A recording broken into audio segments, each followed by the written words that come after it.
우리가 살고 있는 세상에는 자연 생태계를 살펴보면 우리의 이성으로, 우리의 과학으로는 설명할 수 없고 이해할 수 없는 신비한 일들이 참 많이 일어나는구나 하는 것을 생각할 수 있습니다.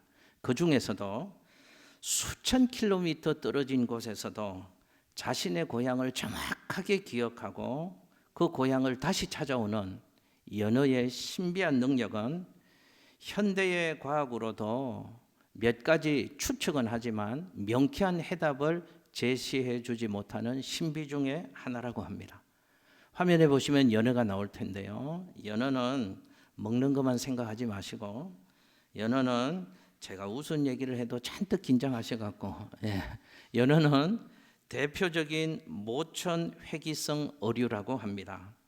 연어가 태어나는 것은 강에서 태어난다고 합니다. 상류에서. 그런데 연어는 바다로 가서 살다가 다 크면, 성체가 되면 다시 자기가 태어난 강을 거슬러 올라와서 상류에서 알을 낳는 회유성 어종이 연어라고 합니다.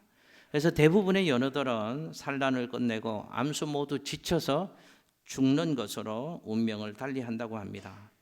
연어가 자기가 태어났던 강으로 죽음을 무릅쓰고 그 수많은 위험과 난간을 헤치면서 자기의 고향으로 올라가서 알을 낳고 기력이 다해서 죽는 그 과정을 살펴볼 때 무척 신비롭다 하는 생각을 할 수밖에 없습니다.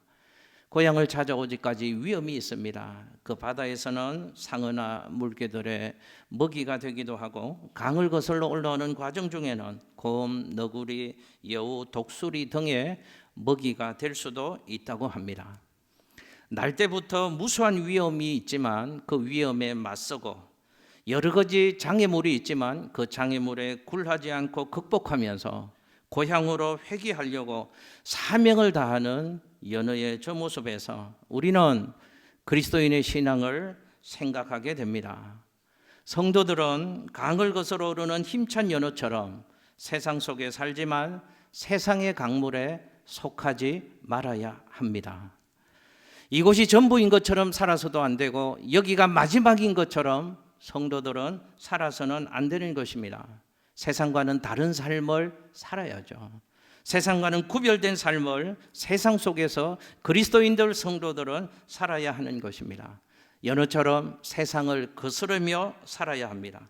그래서 성경에서는 이런 그리스도인의 삶, 그리스도인의 정체성, 교회의 정체성을 두고 너희는 세상의 빛이다, 너희는 세상의 소금이다 라고 우리의 신분과 정체성을 정의했던 것입니다. 이런 뜻이잖아요.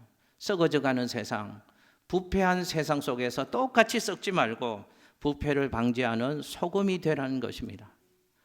어두운 세상 속에서 어둠을 밝히는 빛으로 살아가는 사람들이 성도가 되어야 한다라고 성경은 우리에게 말씀하고 있습니다. 여러분들에게 한번 여쭤보겠습니다. 여러분은 어떻게 살고 계십니까?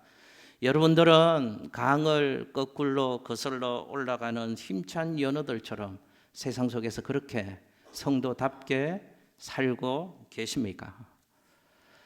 오늘 본문인 디모데후서는 바울이라는 사람이 쓴 편지의 형식의 성경 말씀입니다. 그런데 바울이 예수님 이후에 가장 위대한 그리스도인이라고 일컬어지는 사람이고 성경을 가장 많이 기록한 사람이지만 바울이 지상에서 마지막으로 쓴 편지가 오늘 우리가 읽고 있는 이 본문이 속해 있는 디모데후서라는 성경이고 편지입니다. 바울은 이 디모데후서를 누구에게 썼는가? 바울이 사랑하는 믿음의 아들, 제자, 신실한 하나님의 사람, 후계자 디모데가 있었는데 그 디모데에게 이 편지를 쓰고 있는 것입니다. 바울은 이 편지를 디모데에게 주면서 먼저 바울과 디모데가 살고 있는 그 시대가 어떤 시대였는가에 관심을 가지라고 말씀을 합니다. 여러분 화면에 그들이 살았던 시대가 이런 시대 상황이었다고 바울은 얘기합니다. 디모데후서 3장 13절 함께 읽겠습니다. 시작. 악한 사람들과 속이는 자들은 더욱 악하여져서 속이기도 하고 속기도 하나니. 아멘. 보십시오. 저 말씀 한 구절의 말씀이 바울과 디모데가 살고 있던 그 시대의 정황을 정확하게 묘사해 주고 있는 말씀입니다. 그 시대가 어떠했다고요? 악한 사람들과 속이는 사람들이 득세하는 시대였답니다. 악한 사람들은 더 악랄해지고 속이는 자들은 더 속이는 시대였다고 성경은 바울과 디모데가 살고 있던 시대를 말씀합니다. 악한 전망이 더욱 심해져만 가는 그 시대 속에서 바울과 디모데가 살고 있었다라고 말씀합니다. 바울은 지금 이 디모데 훈서 하나님의 말씀을 쓰는데 성령의 특별한 감동하심에 사로잡혀서 편지를 쓰고 있습니다. 그래서 하나님의 시각으로 그 시대를 바라보는 눈이 있었습니다. 그 시대의 모습만 이렇게 조명한 것이 아니라 그가 살고 있던 시대의 특징이 말세의 특징이 될 것을 동시에 예언을 하기도 했습니다. 화면에 디모데후서 3장 2절에 바울이 예언했던 말세의 특징 같이 한번 읽겠습니다. 시작. 사람들이 자기를 사랑하며 돈을 사랑하며 자랑하며 교만하며 비방하며 부모를 거역하며 감사하지 아니하며 거룩하지 아니하며. 아멘. 할렐루야. 이것이 종말론적인 시대의 특징이라고 바울이 예언한 것입니다. 하나님 주시는 특별한 성령의 감동하심 은혜에 사로잡혀서 종말의 특징을 저렇게 예언을 했던 것입니다. 여러분 잘 보십시오. 저 말씀으로 오늘 우리가 살고 있는 이 시대를 살펴본다면 오늘 우리가 살고 있는 이 시대야말로 종말 중의 종말입니다. 말세 중의 말세, 그 시대를 저와 여러분이 살아가고 있습니다. 우리가 살고 있는 시대 어떤 시대인가요? 악한 사람들, 속이는 사람들이 득세하는 시대잖아요. 사람이 어떻게 저렇게 악할 수 있을까? 뉴스를 보면서 깜짝깜짝 놀랄 때가 여러분 많지 않으십니까? 악한 사람들은 더 악랄해지는 시대, 속이는 사람들은 더욱 속이는 시대가 우리가 지금 살고 있는 이 시대의 정황이라고 얘기할 수 있을 것입니다. 바울이 디모데에게 이렇게 살벌한 시대 속에서 살아가고 있는 사랑하는 제자, 믿음의 아들을 두고 떠나야 하는 상황 속에서 바울은 자신의 사랑하는 믿음의 아들 디모데가 이 어려운 시대를 어떻게 살아야 될 것인가, 이렇게 살아라 부탁하고 권면하는 내용입니다. 그 내용이 14절에서 이렇게 시작을 합니다. 그러나 너는 배우고 확실한 일에 거하라 라고 부탁을 합니다. 그 마지막 부탁이 어떻게 시작되는가를 보십시오. 그러나라는 단어로 시작합니다. 그러나 저 단어는 매우 중요한 접속사입니다. 이런 뜻이잖아요. 지금 네가 살고 있는 이 시대는 악한 사람들은 더욱 악하여질 것이고 속이는 사람들은 계속 속일 것이지만 그러나 디모데 너는 이 시대의 조류에 타협하지 말아라 라는 말씀을 하는 것입니다. 그러나 라는 뜻은 이런 뜻입니다.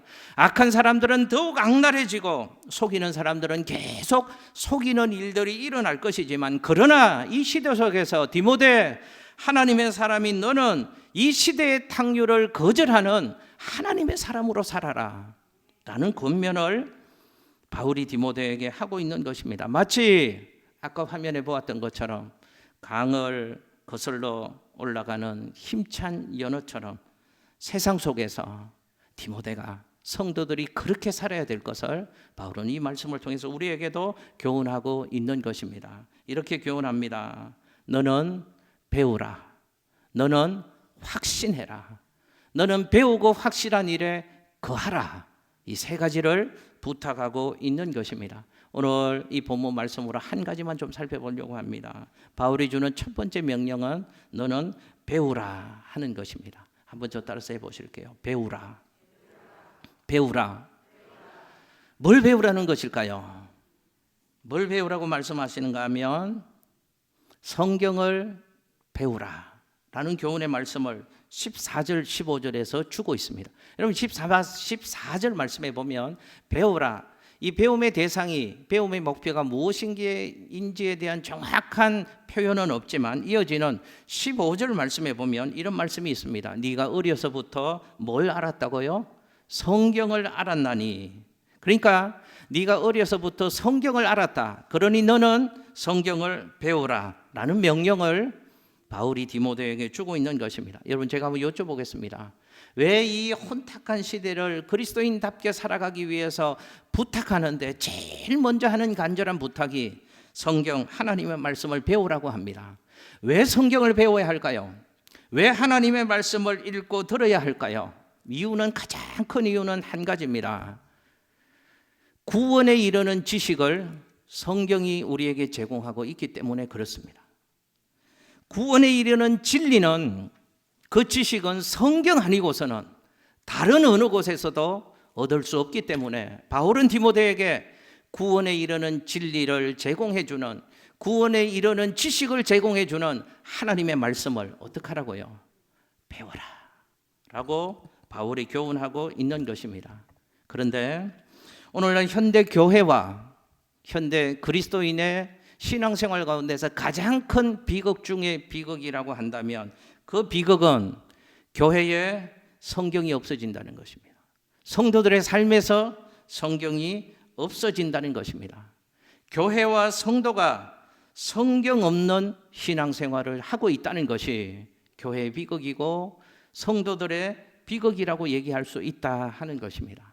어느 신학자는 오늘날 교회와 성도들 속에서 성경이 사라지고 있는 비극을 보면서 울분을 참지 못하고 이런 책까지 썼다고 합니다. 화면에 보면 저 책의 제목이 왜 성서가 교회 안에서 침묵을 지키고 있는가. 교회와 성도들의 삶에서 성경, 하나님의 말씀이 멀어지고 있다는 것입니다. 사라지고 있다는 것입니다. 물론 교회 안에서 늘상 하는 얘기는 성경 이야기입니다. 교회 안에서 성경 이야기를 안 할 수는 없을 것입니다. 목회자들도 성경을 이야기는 합니다. 그러나 다 그런 것은 아니지만 자기 이야기를 하기 위하여 성경을 인용할 뿐입니다. 정치 얘기하고 드라마 얘기하고 자기 속에 있는 주장과 신념을 얘기하면서 그저 성경을 인용할 뿐이다, 그 말입니다. 여러분, 이런 사람들은 성경을 말하고 있는 것 같지만 사실은 성경 얘기하는 게 아닙니다. 자기 이야기를 하고 있는 것입니다. 성도들도 마찬가지입니다. 성도들도 성경을 읽지 않잖아요. 여러분, 성경 읽으시나요? 성경 말씀 붙잡고 사시나요? 안타깝게도 성경 읽지 않습니다. 그래서 성경 공부나 말씀을 공부하는 것을 권면하면 이렇게 대답하시는 분들이 많습니다. 목사님, 저 어릴 적부터 신앙생활 했어요. 다 알아요. 다 배웠어요. 다 들었어요. 예전에 이런 훈련, 이런 과정, 저런 과정, 이런 과정 다 했어요. 그런데요, 그분 붙잡고 참 많이 공부하셨네요. 참 오랜 신앙생활 하셨네요. 그런데 지금까지 공부한 것 한 5분 정도로 간단하게 요약해서 말씀해 주신다면 어떤 말씀을 해 주시겠습니까? 라고 다시 질문을 하면 대부분의 반응이 똑같습니다. 잠시 멍하게 계십니다. 그리고 눈만 껌뻑껌뻑 하십니다. 아무런 대답을 못 하십니다. 여러분, 또 어떤 분들은 성경이 너무 불합리해서 성경을 믿을 수 없다고 합니다. 그래서 성경을 그분은 안 읽는다고까지 얘기를 합니다. 제가 예화 한번 말씀드릴게요. 어느 집사님 가정에 목사님이 신방을 가시는 일이 있었답니다. 이 집사님이 오랜만에 목사님이 이제 신방을 오시니까 신방 준비를 하느라고 집 청소도 하고 음식도 준비하느라고 정말 준비해야 될 거 성경책을 목사님 예배하는 거실에다가 갖다 놓지 못했답니다. 그래서 그 집사님은 그렇게 말하면 당연히 그렇게 해줄 줄로 알고 초등학교에 다니는 자기 아들에게 눈짓을 하면서 이렇게 얘기를 했답니다. 저기 안방에 화장대 위에 엄마가 항상 보는 책 있지? 그 책 좀 가져다 달라고 얘기했습니다. 엄마 얘기를 듣고 아들이 안방에 화장대 위에 가보니까요, 성경책이 있기는 한데 한쪽 구석에 먼지만 잔뜩 쌓여있는 성경책이 있고 그 옆에 엄마가 늘 즐겨 있는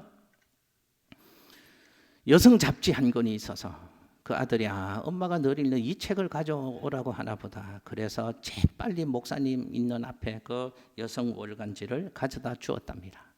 엄마가 어쩔 줄 모르죠. 너무 미안하고 당황해서 그 여집사님의 얼굴이 홍당무가 되었다는 전설 같은 얘기가 전해져 내려오고 있습니다. 제가 우리 사랑하는 양천교회 성도님들에게 진심으로 한번 여쭤보고 싶은 게 있습니다. 우리 하나님을 믿고 하나님의 말씀을 붙잡고 산다고 하는 그리스도인들인데, 여러분에게는 이 하나님의 말씀 성경책이 어떤 의미의 책으로 인식되고 있습니까? 여러분들에게는 이 성경책이 여러분의 삶 속에서 얼마만큼의 큰 비중을 가지는 성경 하나님의 말씀으로 여겨지고 있으십니까? 혹시라도 성경이 믿어지지 않아서 고민스러운 분이 있다고 한다면 제가 이런 도전을 한번 드리고 싶습니다. 성경을 비판할 목적으로라도 성경을 끝까지 한번 찬찬히 진지하게 읽어보시라고 권면해 드리고 싶습니다. 왜냐하면 하나님의 말씀인 이 성경책을 창세기 1장부터 요한계시록 끝장까지 한 번도 진지하게 읽어보지도 않고 어떻게 하나님을 논할 수 있습니까? 어떻게 이 하나님의 말씀인 성경이 불합리하다고, 불신의 요소라고 비판하고 그렇게 큰 소리를 칠 수가 있겠느냐 하는 것입니다. 한 사람의 얘기를 제가 좀 말씀드리려고 합니다. 월리스라는 사람이 있었습니다. 이 사람은 미국의 장군이었고 언론인이었고 정치인이었고 저술가였습니다. 이 사람은 자기 친구가 예수 믿는다는 것, 이 사실 때문에 너무너무 기쁜 나쁜 감정을 가지고 있었습니다. 글쎄, 이렇게 과학 문명이 고도로 발달한 이 세상을 살면서 아직까지도 캐캐묵은 경전 같은 성경, 하나님을 믿고 있다고 생각하니 너무너무 기분이 나쁘고 이 사실을 그냥 지나칠 수가 없었습니다. 그래서 이 사람이 결심했습니다. 내가 성경의 불합리한 것들, 성경의 모순들을 찾아내어서 폭로하겠다. 이 마음을 가지고 성경을 그런 목적으로 읽기 시작했답니다. 성경을 연구하기 시작했답니다. 그러나 월리스라는 이 사람이 성경을 읽으면 읽을수록, 성경을 공부하면 공부할수록 성경에서 말하고 있는 놀라운 사실에 이 사람이 부딪히기 시작했답니다. 성경에 나타난 수많은 사실들을 고고학적으로도 역사적으로도 이 사람이 깊이 있게 연구를 해나가면서 성경에 압도할 만한 놀라운 증거들 앞에서 이 사람의 마음이 움직이기 시작을 했답니다.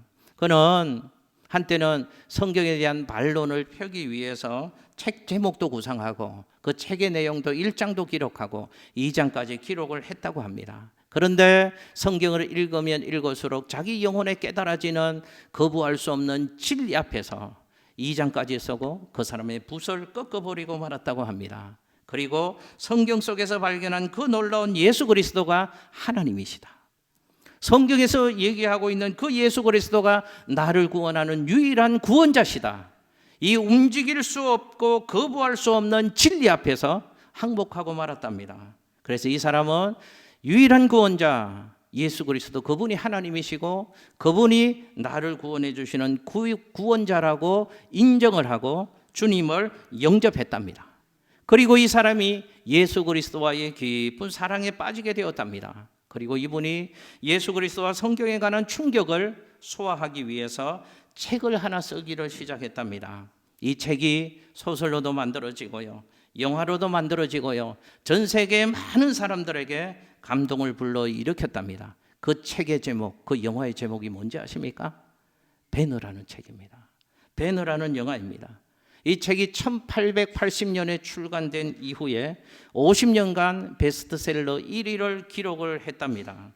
그리고 헐리우드에서도 4차례나 영화로 상영되어지는 진기록을 이룰 수 있었답니다. 여러분 기억하십시오. 이것이 하나님의 말씀입니다. 이것이 성경의 위력이고 능력입니다. 사람을 변화시킵니다. 사람을 뒤집을 수 있습니다. 그러므로 여러분에게 경고합니다. 주의하십시오. 이 성경책은 매우 위험한 책입니다. 성경을 조심해서 읽으십시오. 성경을 잘못 읽다가 이 사람처럼 인생이 바뀔 수 있습니다. 여기서 튀어나오는 하나님을 만날 수도 있고요. 인생이 180도로 뒤집어지는 체험을 할 수도 있습니다. 여러분, 제가 한 자료를 찾아보니까요, 초대교인들이 신앙생활하면서 그 당시에 제일 부끄럽게 생각한 것이 하나 있었다고 합니다. 그걸 수치스럽게 여겼답니다. 그래서 초대교회 교인들 사이에 이런 욕이 있었답니다. 여러분, 초대교회 사람들이 제일 부끄럽게 생각한 것, 수치스럽게 생각한 것, 그래서 욕으로라도 한 것, 그것이 뭔지 아십니까? 이 내용입니다. 이 성경도 모르는 무식한 놈아. 성경을 모르는 것을 매우 부끄럽게 생각했습니다. 성경을 읽지 않는 것을 그리스도인으로서 수치스럽게 생각을 했습니다.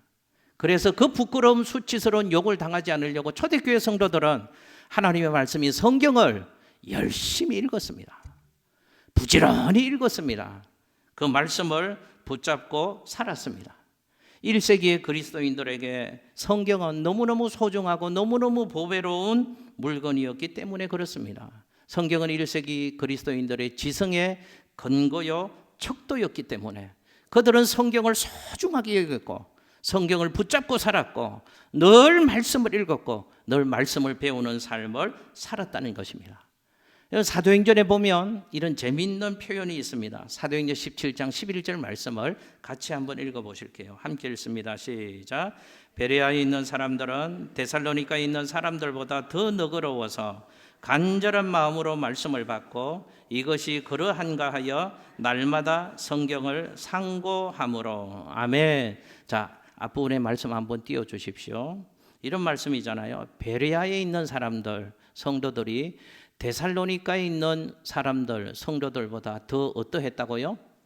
더 너그러웠다라고 표현을 합니다. 그런데 우리가 지금 읽는 성경은 개역 개정판이지만 성경 바뀌기 전에 개역 한글본에는 어떻게 표현이 되어 있는가 하면 베레아에 있는 사람들은 데살로니가에 있는 사람들보다 더 신사적이어서. 생각나시나요? 너그러워서, 저 표현을 예전 성경에는 신사적이어서 이렇게 표현을 하고 있습니다. 그러니까 베레아에 있는 사람들이 데살로니가에 있는 교인들보다 더 신사적이고 더 너그러웠는데 왜 그런가 하면 간절한 마음으로 무엇을 받았고요?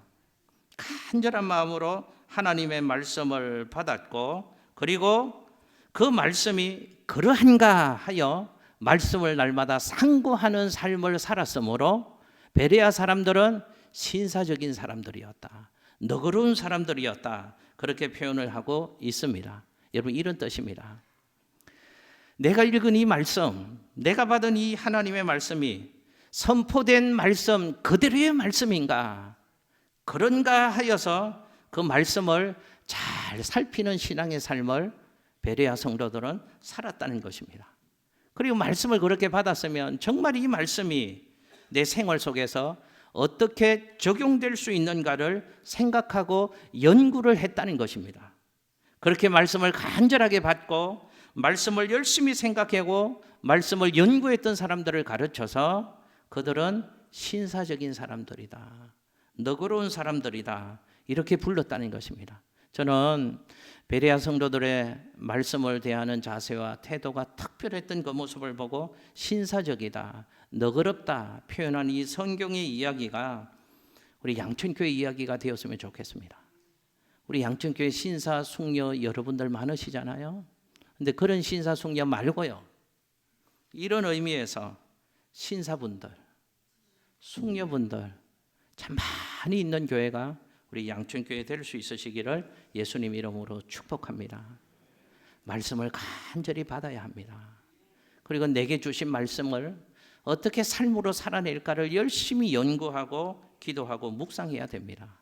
그때 양천교회 신사 숙녀 여러분들이 될 수 있을 줄로 믿습니다.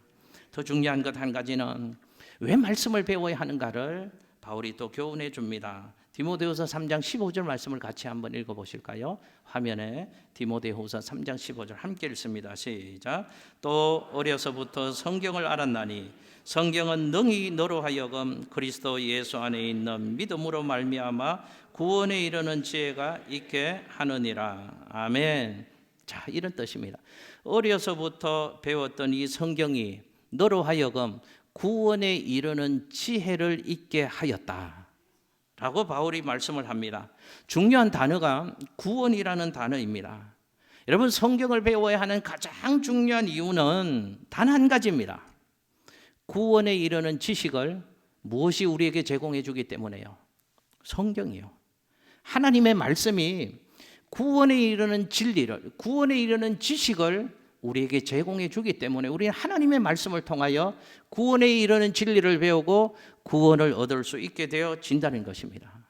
여러분, 성경을 꼭 배워야 되는 이유, 성경을 꼭 읽어야 되는 이유가 무엇인지 아십니까? 교양 때문이 아닙니다. 어떤 종교적인 지식을 더 많이 쌓기 위해서도 아닙니다. 어떤 특별한 지혜를 얻기 위해서도 성경을 읽는 것이 아닙니다. 왜냐하면 성경 말고도 교양과 지식과 지혜에 관한 세상에 너무 많은 서적들은 너무 많이 있기 때문에 그렇습니다. 그런 이유들 때문이라면 성경을 꼭 읽을 필요는 없는 것입니다. 그러나 우리 모두가 성경을 꼭 배워야 되는 분명한 이유가 있다고 오늘 성경은 우리에게 말씀합니다. 성경이 아니면, 성경의 진리, 성경이 주는 지혜가 아니면 절대로 해결할 수 없는 문제가 우리 모든 인생에게는 있기 때문에 우리 모두는 성경을 반드시 읽어야 될 것을 말씀합니다. 그 문제가 바로 구원의 문제다라고 성경은 우리에게 말씀을 합니다. 여러분, 피상적으로 그냥 성경을 읽는 사람 말고요, 정말 진지한 마음으로 성경에 접근하는 사람이라면 분명하게 느끼는 사실 하나가 있습니다. 이런 고백을 하게 될 겁니다. 아, 성경책은 도덕책이 아니었구나. 성경책은 철학책이 아니었구나. 물론 성경은 도덕을 포함합니다. 그러나 성경은 도덕을 포함하지만 도덕책이 아닙니다. 성경에는 철학도 포함되어 있습니다. 그러나 성경은 단순한 철학책이 아닙니다. 성경을 정말로 겸손한 마음으로 진지하게 읽고 성경을 공부하면서 성경의 심장에 부딪히고 성경의 뿌리에 부딪히게 되는 사람들은 비로소 이 성경이 어떤 책인가를 비로소 발견하게 되어집니다. 한마디로 성경은 인간을 구원하시는 하나님의 구원 이야기다 하는 것을 고백하게 됩니다. 여러분, 성경은 죄인인 우리 인간을 구원하는 하나님의 구원 이야기, 하나님의 사랑 이야기다 하는 것입니다. 그래서 이 성경을 통해서 인간이 어떻게 구원을 받을 수 있는가, 내가 어떻게 구원의 문제를 해결할 수 있는가에 대한 답을 성경을 통해서만 얻을 수 있게 되어지는 것입니다. 그래서 성경을 배워야 합니다. 읽어야 합니다. 그래서 예수님은 성경을 이렇게 말씀하셨습니다. 화면에 요한복음 5장 39절 말씀을 같이 한번 읽겠습니다. 시작. 너희가 성경에서 영생을 얻는 줄 생각하고 성경을 연구하거니와 이 성경이 곧 내게 대하여 정언하는 것이니라. 아멘. 할렐루야. 그러니까 성경은 두 가지의 문제에 대한 해답을 우리에게 제공해 준다는 것입니다. 첫 번째는 인간이 어떻게 구원을 얻을 수 있는가에 대한 문제에 대한 해답을 제공해 준다는 것입니다. 또 하나는 유일한 구원자 예수 그리스도, 그분이 어떤 분인가를 말씀을 통해서 우리에게 소개해 준다는 것입니다. 여러분, 이게 성경의 내용의 전부라고 말할 수 있는 것입니다. 어떻게 인간이 구원을 받을 수 있는가, 여기에 대한 해답을 성경 제일 처음인 창세기부터 성경 제일 마지막인 요한계시록까지 성경의 페이지마다 집중적으로 드러내고 있는 유일한 주제가 어떻게 구원을 받을 수 있는가, 유일한 구원자 예수 그리스도는 어떤 분이신가에 대한 이야기입니다. 여러분, 이 성경이 몇 년 동안 몇 사람에 의해서 쓰여진 책인지 아십니까? 성경은 1500년 동안에 다양한 환경과 직업군에 속해 있는 40명의 사람들을 통해서 쓰여진 책이 성경책입니다. 그런데 놀라운 사실은 그럼에도 불구하고 구원이라는 이 동일한 주제를 전혀 모순과 오류가 전혀 없이 일관되게 기록했다는 것이 성경의 신비입니다. 1500년 동안에 40여 명의 다양한 사람들을 통해서 쓰여진 이야기의 주제가 일관되게 구원에 대한 진리를 우리에게 말씀하고 있다는 것입니다. 여러분, 성경에 보면 예수님이 태어나실 때 예수님의 이름을 천사들이 이렇게 알려주신 성경 얘기가 있습니다. 화면에 마태복음 1장 21절 말씀을 같이 한번 읽겠습니다. 시작. 아들을 낳으리니 이름을 예수라 하라. 이는 그가 자기 백성을 그들의 죄에서 구원할 자이심이라 하니라. 아멘. 예수라는 이름의 뜻이 뭐라고요? 자기 백성을 저희 죄에서 구원할 자가 예수님이시다라고 말씀합니다. 그러니까 구원의 의미가 막연한 구원이 아니고 뭐로부터 구원이라는 것입니까? 죄로부터의 구원이라는 것을 성경이 말씀합니다. 그러니까 잘 보십시오. 구원을 받기 위해서는 먼저 깨달아야 될 게 있습니다. 자신이 죄인이라는 것을 깨달아야 한다는 것입니다. 그래서 성경은 구원의 문제도 말씀하지만 죄의 문제를 집중적으로 우리에게 말씀하고 있는 것입니다. 여러분, 오늘 우리가 살아가고 있는 이 시대, 인간들이 부딪히는 근본적이고 실존적인 중요한 문제는 모두가 죄의 문제 때문에 비롯된 것입니다. 죄 때문에 행복을 잃어버리게 되었고요. 죄 때문에 우리 인생 가운데 저주와 고난이 찾아오게 되었고요. 죄 때문에 하나님과 단절되게 되었고요. 죄 때문에 하나님의 사랑을 알지 못하고 하나님의 사랑을 받지 못하고 살게 되었고요. 죄 때문에 우리 인생에 심판이 오게 되었고요. 죄 때문에 영원한 지옥 형벌을 받을 수밖에 없는 것이 죄인인 우리 인간의 이야기입니다. 인간 불행의 근본 원인은 모두가 죄라고 성경은 말씀하는 것입니다. 그런데 그 죄를 해결하는 것이 구원이다라고 말씀합니다. 인간의 문제가 죄라면 죄의 해답은 구원이다라는 것을 성경은 우리에게 가르쳐 주는 것입니다. 그래서 성경은 죄의 문제를 드러내고 있습니다. 그러면서 예수가 어떻게 유일한 구원자가 되시는가도 성경을 통해서 우리에게 교훈해 주고 있는 것입니다. 그러므로 성경을 단순히 성경은 제게 도움이 되는 책이에요, 목사님. 성경을 읽으면 유익해요. 라는 정도로만 성경을 평가하고 성경을 말해서는 안 된다 하는 것입니다. 만일 성경을 그렇게만 이해하고 계신다면 그분은 죄송합니다. 80년을 믿으셨던 100년을 믿으셨던 그분은 아직 성경을 잘못 읽으신 것입니다. 그분은 성경을 더 읽으셔야 합니다. 그분은 성경을 더 배워야 하는 것입니다. 이런 고백이 나와야 합니다. 이 말씀이, 이 하나님의 말씀, 하나님의 성경이 나를 구원했습니다 라는 고백이 나오기 전까지는 그분은 성경을 잘못 읽고 있는 것입니다. 성경의 진리에 제대로 부딪혀 본 적이 한 번도 없는 신앙생활을 여전히 안타깝게 답습하고 있는 것입니다. 이런 고백이 있어야 됩니다. 이 성경이 나를 구원했습니다. 하나님의 말씀이 나를 구원했습니다. 이 성경은 나를 구원하는 생명의 말씀입니다. 이 고백이 나올 수 없다면 여러분은 신앙의 연수에 상관없이 직분에 상관없이 여러분은 여전히 성경의 변두리를 배회하거나 방황하는 신앙의 삶을 답습하고 있다는 것을 기억하셔야 합니다. 잘 보십시오. 이 성경이 정말로 나를 구원하는 책이라면 이 성경만이 죄의 문제를 해결해 줄 수 있고 성경만이 죽음의 문제를 해결해 줄 수 있고 성경만이 영원한 저주에서 우리를 자유케 할 수 있는 유일한 해답이 바로 하나님의 말씀인 성경인 것입니다. 이 성경을 통해서 그 구원의 진리를 발견하고 구원의 복을 누린 사람은 우리도 바울처럼 위대한 믿음의 고백을 할 수 있을 것입니다. 바울이 이런 고백을 했잖아요. 내가 복음을, 성경을, 하나님 말씀을 부끄러워하지 아니하노니 이 복음은 모든 믿는 자에게 구원을 주시는 하나님의 능력이 됨이니라. 이 고백이 우리 고백 되어야 되지 않겠습니까? 이 고백이 예수 믿는 사람의 신앙의 고백이 되어야 되지 않겠습니까? 말씀 정리합니다. 우리가 살고 있는 이 시대는 암흑과 무지와 불확실성의 시대 속에서 저와 여러분은 살아가고 있습니다.